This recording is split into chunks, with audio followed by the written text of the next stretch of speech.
Good morning, or depending when you're watching this, good afternoon, good evening, or good night. My name is Ross, and I was always told how to voice radio, so today we are continuing our theory, whereby we sit and have a look at all of the new cards that are revealed, and today we are looking at Hoopa from the upcoming Sun and Moon 6 or Forbidden Light expansion. Now, of course, Hoopa it's had a really good card. It's had a couple of really good cards. Hoopa's got a pretty good history in the Pokemon trading card game, despite the fact it's not actually been a Pokemon for all that long. We, of course, had Hoopa EX, which was an absolutely phenomenal card. Scoundrel Ring ability, searching for free Pokemon EX. It fell out of favour a little while ago, / rotated, and even then expanded, it doesn't see a huge amount of play anymore. It was phenomenal in any deck that really relied on EX Pokemon. Since then, it really has gone a little bit downhill.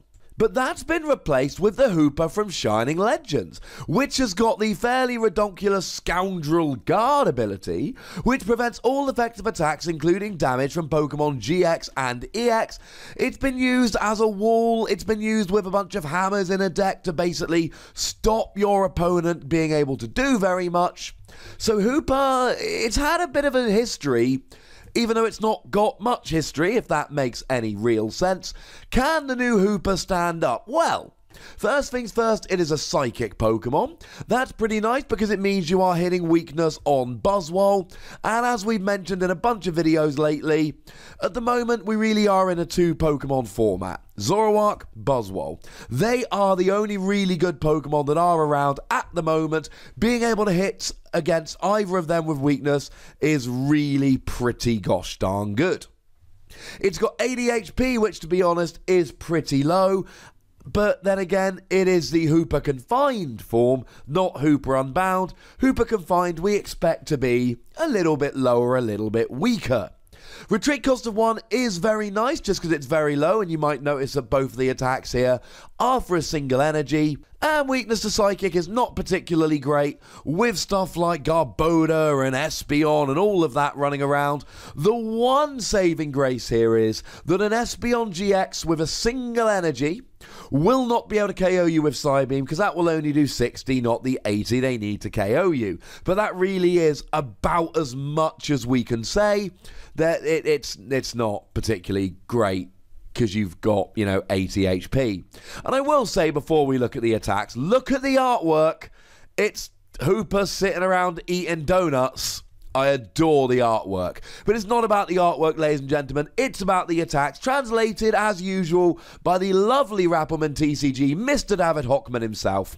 And the first attack, for a single Psychic Energy, search your deck for 2 items, reveal them, and put them into your hand. That's not bad. That helps you get set up. Now, of course, searching for items here can basically help you out of anything you want. If you want to grab yourself a Pokemon, then search for something like an Ultra Ball, and if instead of a Pokemon you want a supporter, that's alright, use that Ultra Ball to grab yourself a Tapu Lele. Grab yourself a Choice Band so that you can hit for a little bit of extra damage. Grab yourselves a Float Stone so that you can attach it to a Garbodor, meaning that you will then turn on Garbodor's ability to turn off everyone else's ability. Because of course Pokemon tools are item cards in their own right. You can even search for your kind of tricky item cards, things like Max Elixir to accelerate energy or Crushing Hammer. Now, of course, if your opponent sees you searching for 2 item cards, they're probably going to want to play an N, but even then, the worst you get here is a hand refresh, and we always talk about this with the setup Pokemon.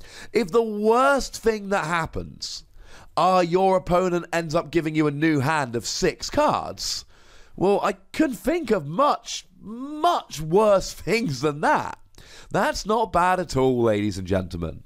Although I do need to mention here, of course, that because you have to search for 2 items, it means that you have to show your opponent which item cards you've searched for to prove that you did get 2 items, which will give your opponent information that you maybe would rather not give them, but there's nothing you can do about it.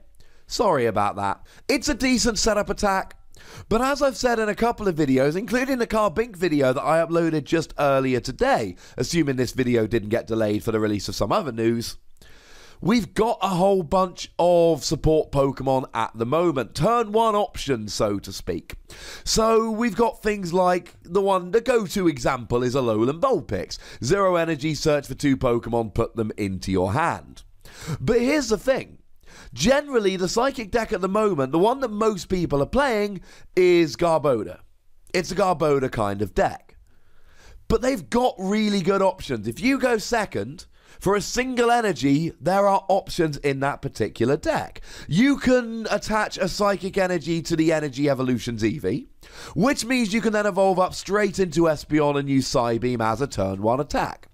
All these decks also tend to be playing Drampa, and then for a single energy, Drampa can use Big Wheel GX, get yourself a new hand of 10 cards.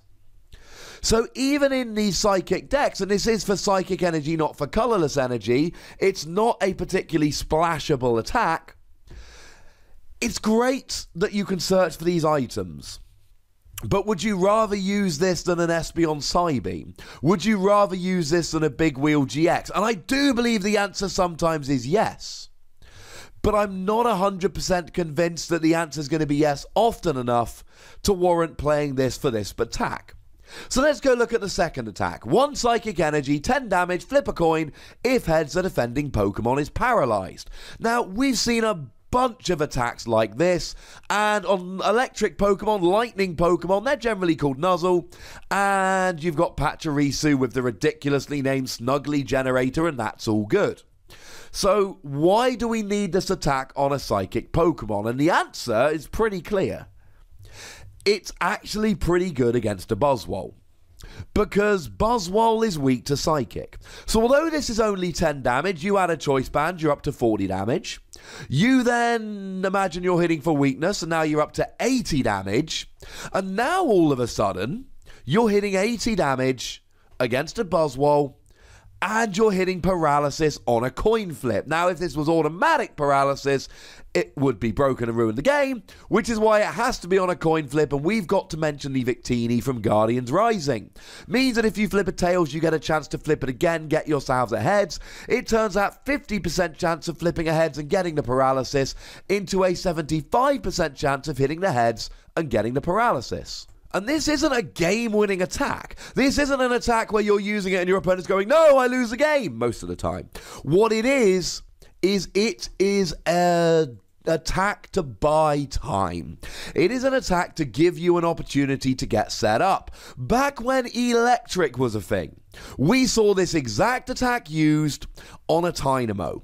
And people started using the Tynamo with the old Victini that did the same thing as the new one. Flip a coin, if heads, they are paralyzed. And people use this very simply to buy themselves time so that they could get set up and then they'd win the game. Similar thing here, except you're hitting one of the best weaknesses in the game. Yes, Espeon's got Psybeam, and Psybeam's all well and good. Automatic confusion rather than 50% chance. But then with confusion, you can retreat out of it. Or your opponent can try an attack, and if heads, the attack works. Tails, it fails, and they take 30 damage. But heads, it works. And that's kind of the point here. This is, a fair bit of the time, a better stalling attack than using Psybeam on an Espeon. Plus, it only gives up 1 prize if it's KO'd. I can certainly think of times I would rather use this than Psybeam. And that's basically where I come down with this Hoopa. I don't think the first attack's amazing, but there are certainly times I think it could be kind of useful. And I don't think the second attack is amazing, but there are certainly times I think it could be useful.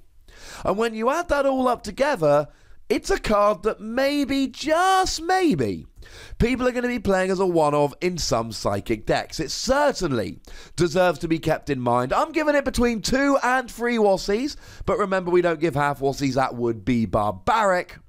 It's not an amazing card, but it is one to keep in mind. If, however, you disagree with me, ladies and gentlemen, then I've got good news for you. There's a comment section. That's what the comment section is there for. Go nuts. but be nice. Make sure you like this video, subscribe to this channel, follow me on Twitter or the Wussy, and Twitch for some live action at twitch.tv/PTCGRadio. If you want to support the channel, get some bonus podcasts and so on, you can do so by going to patreon.com/PTCGRadio. But by far the most important thing, as always, is to look after yourselves until next time. Thank you very much for watching. My name's Ross, and you've been watching PTCG Radio.